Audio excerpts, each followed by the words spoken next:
day of the week, but if you're a Sabbath worshiper, I guess it's the second day of the week. I bid you welcome to the economy here on Rich 99.5 FM. My name is Antonia Asabil, and today we're taking a look at a very critical situation. MAN, the Nigerian Manufacturers Association of Nigeria, MAN, is urging stronger intra-African trade, especially as tensions between BRICS nations and the West, particularly the United States, continue to intensify. The association says now is the time for African nations to prioritize economic collaboration across the continent, reduce over reliance on traditional Western markets, and explore alternative trade frameworks emerging from the BRICS bloc, which is the Brazil, Russia, India, China, and South Africa. According to MAN, this global shift could open doors for African manufacturers, but only if local governments invest in infrastructure, reduce bottlenecks, and create policies that support regional production and export. The call comes amid growing competition for influence between BRICS and the Western economies, with both blocs eyeing African vast market potential and raw materials. With the African Continental Free Trade Area still gaining traction, stakeholders say this moment could be a turning point for Africa to shape its own trade future. Somebody will say, now with the hot, now with the hot this period. I mean, nobody would have thought that time will come where you know, the West will need us as much as they do. I mean, they've always needed us, but I think we never realized our potential, our value, so we had them taking us for granted.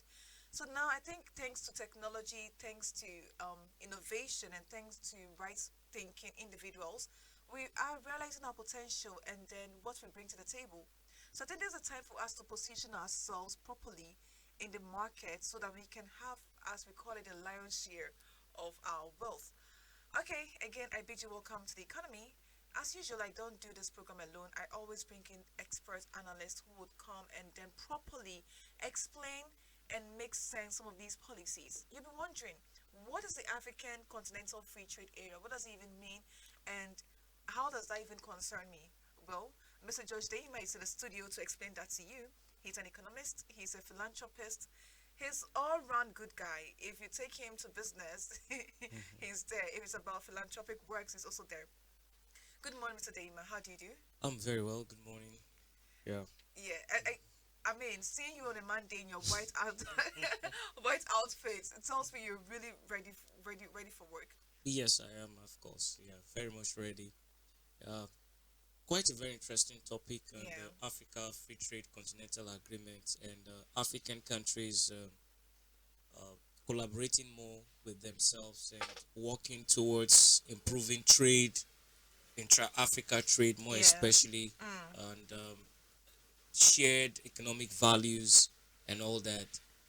The today's global economy calls for uh, strengthening our internal structures and Mm-hmm. systems, especially the industries, our local industries, building systems that will help people to be productive, people to become we cannot be totally independent in terms of the world is a global village, and we all need each other. Yeah. There's global interdependency, there's globalization, and no single country can say they have everything. Even the United States of America, they still need a lot of rare earths and minerals from other parts of the world for their industries. Mm. Africa, over the past 60 years or 6 decades, we our economical focus, the focus of our economy must shift because we can't just we can't afford to just become an exporting just raw materials. Mm. We need to build industries that can help us to process and refine these raw materials and value added products Yeah. so that we can export to other parts of the world and also build our industrial base. So the Africa Continental Free Trade Agreement, it's a beautiful blueprint. I actually wrote a research paper on the African Continental Free Trade Agreement. I looked at the impact on Nigerian industries. Part of my research made me to realize that we have not really achieved much in terms of the Africa Continental Free Trade Agreement.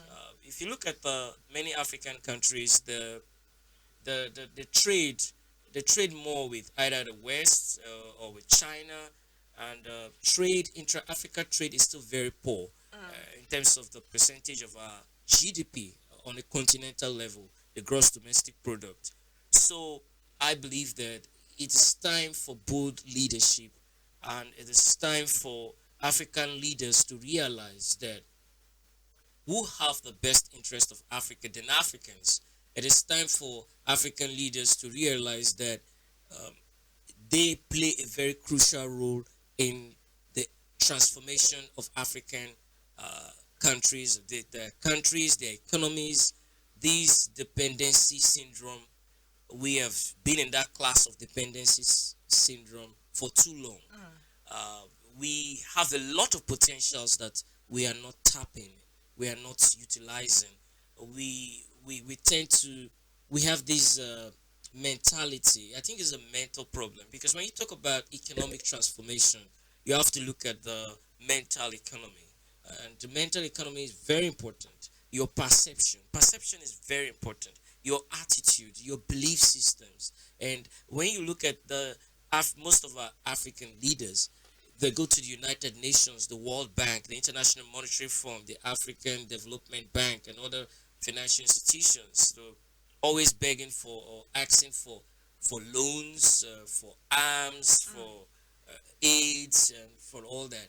Yes, of course. Even the United States of America is highly indebted to many countries. If you look at the United States foreign debt, it's in trillions of dollars.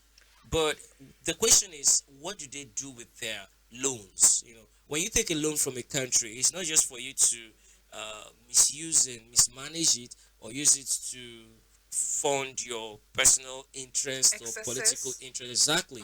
So it's time for bold leadership in Africa. It's time for bold leadership in Nigeria. For too long, we've heard about diversification. We've heard about we are going to improve on trade. Let's look at the regional level, ECOWAS, the Economic Community of West African States. How do we, the Economic Community of West African States is a beautiful blueprints, economic blueprints that will help trades within the West African sub-region. And then you cannot talk about trade without transportation. You cannot talk about trade without scientific cooperation.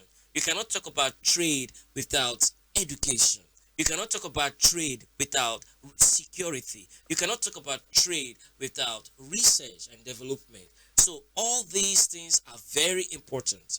And have we really achieved much within the ECOWAS sub-region?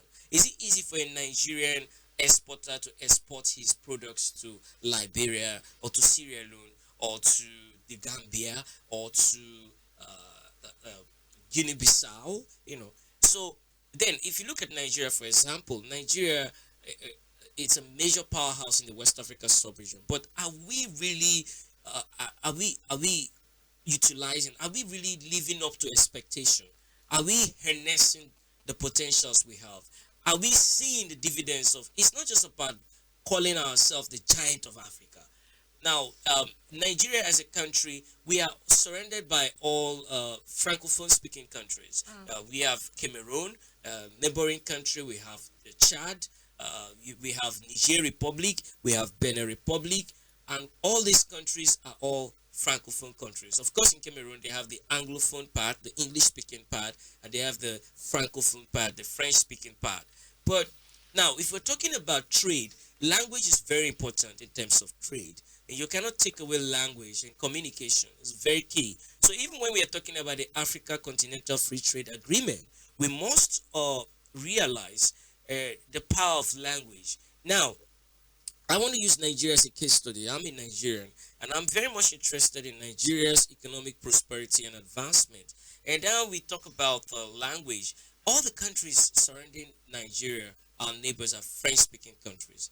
Is our government intentional about investing in education in language in terms of, yes, of course, in our schools they teach French, but is there that intentional government policy that we need to train our young people to at least speak two foreign languages, right? Maybe French, for example. I remember back then when I was in secondary school, and we had this French teacher. I was interested to learn French because I wanted to learn a foreign language, not just for the sake of learning a foreign language, but because it is an important aspect of trade, right? It helps to ease trade relations, bilateral relations, diplomatic relations, and cooperation. And most of the students in my class, they were not interested in learning French. In fact, the language is so funny to them. When the French teacher comes to the class, you see some of them, they make fun and jest. And so, it is a security strategy. It is a secure for the security interest of Nigeria. We need to invest in foreign languages, train our young people to understand, to know this, especially our business people. At least when we start it with the young people, we can, build that diplomatic relations. Speaking of building diplomatic relations and then also teaching our young right from, you know, the young stages, Yeah. the importance of these languages, because like you mentioned, we are surrounded by francophone countries, so sometimes it's good due to the language barrier for us to learn each other's language to be able to communicate properly. But couldn't that be because we don't have a realistic approach to the situation? It may seem funny for a student to learn French because they don't know the reason why they should. They don't speak French in their homes. They don't have French friends that they could be communicating with. But if we should also be promoting um excursions that is outside of the countries. I know some schools do it, but in private schools they do it. They send their students outside of Nigeria, and then they also have this exchange programs for students and all that. But if we could have this program on a larger scale in most of our schools, be it private or government schools, they can understand the need for them to learn these languages, because you can't tell me at home where maybe some homes they barely even speak their even local dialect, they barely speak it, and they want me to speak French or to learn French. Why would I learn French? I can understand the need for me to learn mathematics. I can understand the need for me to learn English or science, but why French? What am I speaking French with? It only takes a few, like I said, in the private schools, but in the government schools where resources are so, hard to come by, and in the little they have, they are managing. And sometimes even the mode of teaching the students is so archaic. They don't have relative way of teaching them. So why would a student build that interest? Well, I think it's a very important question. It is also important that we don't take, we must also pay attention to our local languages, our indigenous languages. While we are learning the foreign languages, the very important question you ask, why should you learn French? If you want to do business in Francophone countries, for example, the language is going to be an additional advantage for you, right? And for Nigeria's broader security interest and economic interest, it is important that Nigeria invest in foreign language education and also invest in our own local languages. It can be a win-win situation. We can do both. We can invest in promoting our local indigenous languages, Igbo, Ijo, Yoruba, Hausa, Shekiri, and so on and so forth. And we can also invest in learning foreign languages. I know there are some organizations that try doing so much in terms of promoting foreign languages because it is important for a broader security interest. Look at the security situation affecting Nigeria today. We're surrounded by all francophone speaking countries. Now, it starts with that intentionality, as you said, and then sometimes organizing excursions as well. Because I think we have not, from my own personal view, this is my personal view, we've not achieved up to 30% of the goals of the ECOWAS vision, economic community of West African states. There's that. We look at the trade, look at the data, look at the statistics. Trade within within the ECOWAS community, the ECOWAS bloc, it's actually very difficult to travel to some African countries than it is to travel to some European countries. There's too many restrictions. There's too many Bureaucracy. Yes, there's too many. bottlenecks. You want to travel to an African country, you go through a lot of scrutiny. How can you trade? How can you trade? It's much easier for you to do business even with some Europeans than you can within Africa. And so we're talking about the Africa Continental Free Trade Agreement. It requires that bold leadership. And that is what Nigeria plays that role. Our leaders should realize that they are not just there, uh, they play a regional role, they play a continental role. They have to live to that potential of being called the giant of Africa. It's not just a title, it's a We have to live responsibility. up to it, You yes, have to up to live up that to that responsibility. responsibility, yes. All right, now let's take a look at the BRICS versus US tension, what that means for African economies. Because we do know that Trump is threatening, for lack of a better word, threatening sanctions and levies on countries that associate themselves with BRICS. Last week, I had a discussion with one of the analysts, and he felt that we associating ourselves with the BRICS is going to cost us in the long run because we have a long-standing partnership with the US. So it's like we are breaking the standing or the relationship we have with the US to align ourselves with the BRICS nation. Now, at the end of the day, everybody's looking out for their self-interest. Every country is looking out for their country. If after how many years of being aligned with the US, it's not serving the purpose it was established for, are we not within our rights to associate ourselves with countries that would have a far more beneficial interest to us than the US? But we also do know that if it comes at a cost, which is the high tariffs and levies being placed on us, even to down to visa restrictions and all that.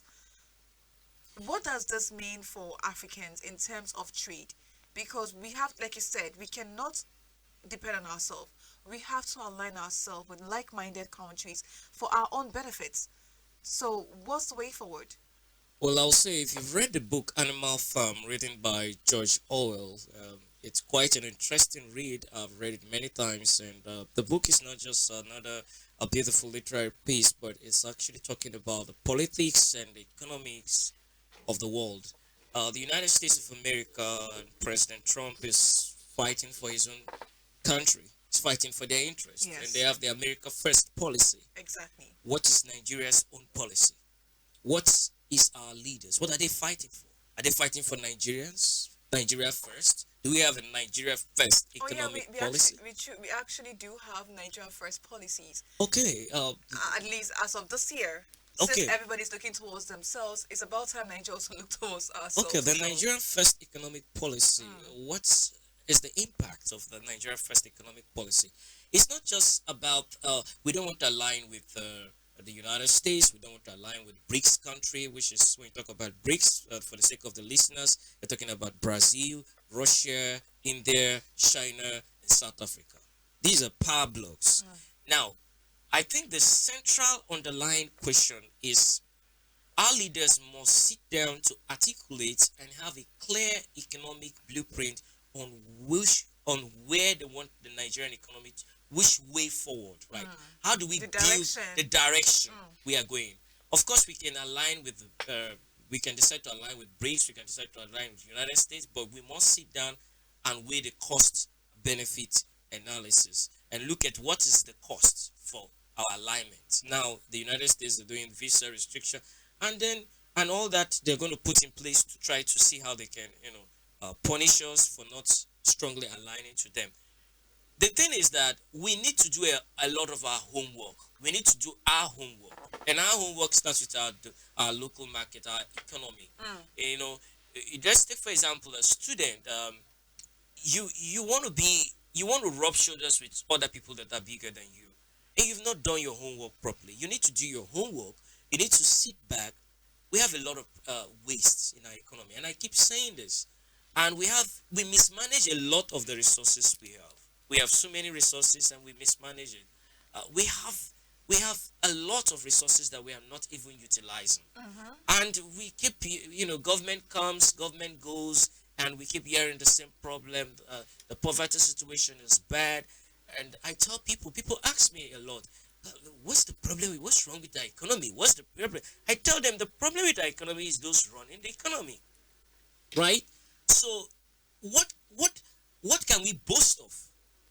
We are still very much an oil exporting country. Look at other oil producing countries of the world. Look at Qatar. Just if even those who have not traveled, I do recommend to people that at least in your lifetime, if you have the opportunity of traveling out of the country, to at least go for tourism, so that at least you can experience not just watching. Sometimes you come back and begin to ask yourself, are we, what is wrong with our leaders, or what's wrong with our system? The issue is that until you have done your homework, now what when these major economic blocks are talking, what can you boast of, right? You are importing practically a major part of your imports is coming from them. Critical imports. Look at our pharmaceutical industry. Go to the rural areas. Invest. See, we are not investing. I was doing a study of Harvard University, their endowment fund. The budget of Harvard University is bigger than the budget of many African countries put together. One university in the United States of America that runs into billions of dollars. That university's budget is bigger than budget of many African countries put together. Check out how much they invest in research and development.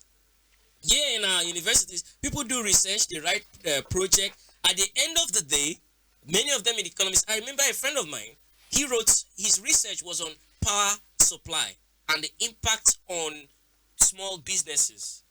He did a research because it is a serious problem. He did a research on what is the impact of this power supply on small businesses. How is it affecting startups? How is it affecting SMEs? How is it affecting the inflation? He went into detailed research. And when I looked at the project after the ban and everything, it was just dumped somewhere, right? Are we serious about our economy? So we are complaining about other countries are not treating us well. But if we don't treat ourselves well, if we don't see the dignity in us, right? If we don't build systems and structures that will sustain our economy and take us out of the class of dependency, we are operating a dependency economy, where you are looking at the price of the oil price in the international market. If it drops to $30, I do tell people, practical case scenario, if a barrel of crude oil in the international market today drops to $25, what is going to happen to Nigeria's budget? Because the Nigerian budget is being influenced by the price of. How do you run an economy by just depending on one major sector? And even that one major sector you are depending on, you are not tapping into it, you are not efficiently running it so that you can build other sectors. I just gave an example of impact of power supply. The guy did the research. It's thrown somewhere.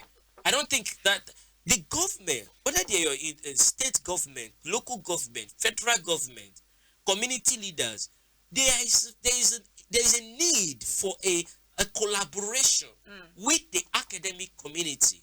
That when people do research, you collaborate with them, you take out some of these beautiful ideas and research, and you incorporate it towards advancing our economy and society. We have brains in this country, for goodness sake, and we are complaining about the brain drain. Why? Because even the brains, even the ideas we have, you're not doing anything with it. We know, it's not that these politicians are not aware, or these people in government are not aware of the problems. You need the will and the leadership to implement good progressive ideas that will take millions of Nigerians out of poverty. Preach. I mean, especially the part where you mentioned that we keep complaining of brain drain. Day in, day out, we're preaching. Do not leave the country. We need you to build our country. But here's the thing: the brains are not being utilized. Nigerians who leave Nigeria and then go and excel elsewhere, they would, all their resources, all their intelligence, everything that makes Nigeria great will be utilized elsewhere. Meanwhile, our country is in ruin. I don't want to say it's in ruins, but unfortunately, that's where we're heading to. Now, in terms of BRICS, align ourselves with whether it's BRICS or the US, let's come back home and think about the African Continental Free Trade Area. Again, how can we ensure that intra-trading between African nations would bloom? Because in the whole world, in the whole of West Africa, sorry, Nigeria is the number one when it comes to trading. I think we did so well. We improved by 12% in 2024. Hopefully, we will improve more. And then in the whole of Africa, Nigeria is fourth in terms of intra-trading, African trading. How can we improve upon this? Because Nigeria can't trade with itself alone. If the other nations are not willing to trade with us, how can we trade with them? If we're not on the same table, if we don't have the same goal, how can we ensure that African nations, instead of we relying heavily, being it BRICS, being it the US or Western world, we have something. South Africa can be able to align themselves with BRICS because they have a lot to offer. They have, in terms of their economy, they've positioned their economy in such a way that if they are associated themselves with these other powerhouses, they have something to bring to the table. So they have something to leverage upon. But in a situation whereby we don't have much to leverage upon, we will be taken advantage of. Let's say, a typical example, the trade war between China and the United States. In as much as US is a powerhouse, China itself is also a powerhouse. So US could not strong arm China into doing their bit. At the end of the day, they had to come to the table and then have an agreement that would be suitable for both countries. Meanwhile, we, the African countries, we rely heavily on the Western, and they're able to bully us or strong arm us into doing their bidding. How can we position ourselves also as a powerhouse? Because we have all it takes, we have all they need. Most of them they don't even have in their sectors. You did mention that we export Raw material. resources very raw. I don't even want to say materials, our resources very raw. We don't find ways or innovative ways to exploit them to have diverse, materials out of these resources. So how can we position ourselves in such a way that, look, when it's time for negotiation, we will have leverages to negotiate on our behalf in our interest. It's a very important question. Firstly, I will say that the most of the Western powers have a lot of influence on many West African countries. If you Yes. look at the Francophone countries, they're still very much being influenced by France, and then the Anglophone countries as well. But having Yes. said that, we have not, from my own view, we are not delivering up to 20% of our economic potentials within the West African sub-region. We have a population of over 200 million people. Now, how? We need to strengthen the economic community of West African state. We need to strengthen it. We need to invest heavily in terms of security, because there cannot be economic cooperation when there's a lot of conflict. Uh, a lot of the borders within the West African sub-region, they are very very weak. We need to deal with smuggling. We need to deal with the arms and ammunitions flowing into these regions to cause instability. You cannot trade when bullets are raining and people are fleeing for their lives. And now let me give another example of medical tourism. Nigeria we have the potential to become a medical tourism hub in West Africa. Let's start from West Africa before we go into To the rest of the, the African yes, countries. the Yeah. broader African continent. We have the potential to become a medical tourism hub in West Africa. But is it a priority for our leaders? The slight headache, they'll travel to London, or they travel to France, or they travel to one of these European countries. The question is, how do you build your health sector? Right? How do you put in the structure? How do you put in a system? You cannot have everything in terms of health. You might still need to travel maybe for some expertise, maybe in India or different parts of the world. But in West Africa, we have the potential to become a major health. Do you know how much Nigeria will be earning from medical tourism? Do you know how much Nigerians spend on medical tourism? That they have to fly them abroad, or they have to fly them to Europe. We have very good medical doctors in Nigeria, and they are doing so well all over the world. If you go to the United States of America, look at the immigrant population. If you look at the statistics, Nigerians are among the best in terms of their contribution to the economy. In every sector, you see a Nigerian doing exceptionally well. I'm talking about the immigrant community in the United States of America alone.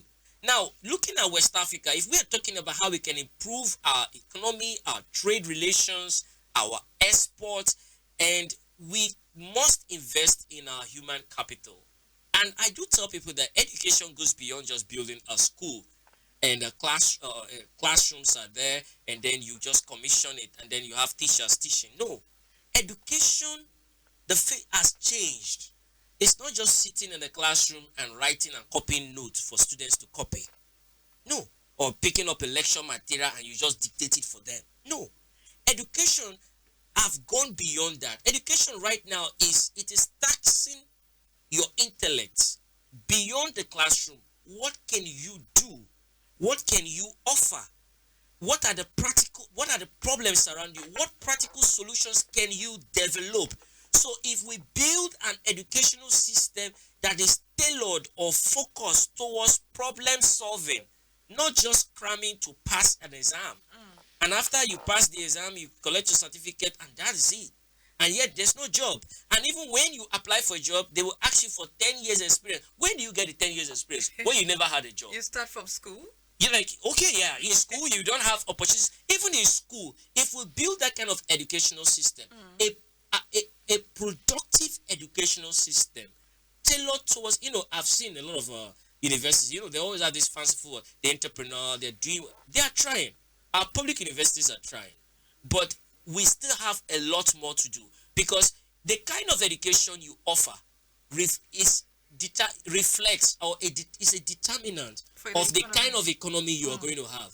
So which means that for us to build a stronger economy, we need to first look at our educational sector, because that's where it all stems from. Exactly. If you don't have a good educational sector in place, our economy is not going to improve either. Absolutely. Like, for example, how many Nigerians know so much about West Africa? How many, like, if you walk on the street, I go to schools a lot. Now, I've been a teacher myself for many years, and I go to schools a lot, and I interact with students. And at some point, I was teaching government in the secondary school, and I do ask the students sometimes, even some of them in SS3, they don't know, they cannot mention 10 countries in West Africa. There's what they call historical illiterates, or history illiterates, or the geographical illiterates. They don't know anything at all. It's the same thing with even some in the United States of America, to tell you. Some of them, they are very poor in geography. They see Africa as a country. Africa is a continent. They are illiterates in that aspect. So illiteracy is not just, is beyond, there's a definition. The illiteracy, the illiterate of the 21st century is not just someone who can't read and write, but someone who can't learn, unlearn, and relearn. So if someone who can't learn, unlearn, and relearn. Okay. Yes. So now, if we are talking about building an economy that is productive, we must build an educational system that is productive. We have to build an educational system that is productive. Speaking about productivity, let's talk about innovation, especially in our small and medium enterprise, quickly before we round up. When it comes to our small and medium enterprises, it sounds like it's stuck at one place, buying and selling. There's no innovation, especially in this modern times whereby we have technology, we have the internet, we have different ways to trade, different ways to have businesses and all that, but we are stuck. What could be the reason why some of these SMEs are not taking advantage of the many technologies or the many ways by which they can improve their businesses? We just talked about education. That links to this very important topic about innovation. But first of all, what is innovation? Innovation is about transforming creative concepts into tangible solutions that benefit individuals, organizations, or society as a whole. Now, let me make it very simple. Now, if you're talking about innovation, a lot of people, the picture that comes into their mind is gadgets, tech equipments, and all that. No, innovation is beyond that. Now, let's take a look at a practical example. A woman that is frying akara in the village, and you're just telling her she has a small shop or a stand where she sells akara. Early morning, there are people who are going to the office to work. They stop by the hot akara. They want to have their breakfast before they go to work. How can that woman be innovative? We're talking about SMEs, small, medium enterprises. How do we bring in innovation? How do we incorporate innovation for SMEs, for small businesses, for startups. And I always look at rural areas because most times when we talk about innovation, we focus much on the cities, on Port Harcourt and all the major cities. We don't look at those who are doing businesses in rural areas. How do we bring in innovation for someone who goes to pick perencles, for someone who picks oysters and all that? Now, it is not innovation is not so much about like you must have the tech equipment there. From the definition, it is transforming, it's creative concepts. Now let me give an example using the case study of the woman who is frying akara and then she sells it in the morning. And she's not the only person selling akara. So now how can you be innovative? How can you become an innovative akara seller? That in that particular street where you are doing your business, there are 3-4 persons selling the same akara. What makes your akara unique? What is your unique selling point? What innovative method will you add to your business to make you stand out, to make you, improve both in your earnings and also in the value that you are offering the society? Now, you do some, it will require some level of education, right? And that when I was in the Northeast, I was coordinating a program called the National Peer Group Educator Program for Financial Inclusion. And we do a lot of financial literacy education programs for small businesses and SMEs. And we go to rural areas and we talk to the people there and educate and sensitize them. It will actually involve education. Now, for example, for the akara seller, you realize that maybe you have some people, there are some people that will not come to your stand to buy your akara because not because they are proud. Maybe let's say they are high class civil servants and they like the akara, but they cannot come and stand on the queue early morning and with waterproof and they want to buy akara from you. So it will involve education, it will involve your branding. Some people think branding is just how you just beautify and package your products. No, it will involve the quality of your akara. What is the quality? It will involve the packaging, it will involve the presentation, right? Some people might not come to your stand to buy your akara because they don't want to come to a stand where like a local area to just buy akara and waterproof. We don't have much time. I will have taken time to explain how we can bring in innovation for SMEs. But let me just wrap it up there because this is a very interesting, it's a very broad topic. And then it will be a continuous discussion. Yes. Or we can break it into a series. So the next time you're here, we can still continue because we do need to educate the people. We do need to let them know that look, it's about time we started doing things the right way because the world is revolving and we need to revolve along with it so we don't get stuck. We don't get, we don't become the country that other countries feel they can bully or look down upon. Because Nigeria is a great nation. We are the giants of Africa. And it's about time we lived up to that name and that reputation. Mr. Denima, thank you so much for always gracing our studio with your presence and your wealth of knowledge. Very, very much appreciated. Thank you. Thank you for having me. I appreciate it. Always a pleasure. Hopefully, maybe one of these days in the week we'll have you so that it will not take that long, that people can still have like a continuous, education on this topic. Yeah, thank you. Very much willing to be here. All right, so thank you so much. Thank you. All right, thank you all for joining us in this conversation. For listeners, thank you so much for tuning in. And yes, it's about time we position Nigeria as a powerhouse, not just in name, but in every way possible, in value and then in reputation as well. My name is Anthony Asbil. This has been The Economy on Wish 99.5 FM. Please don't go anywhere. Up next is the Parliament with Chris the Main Man.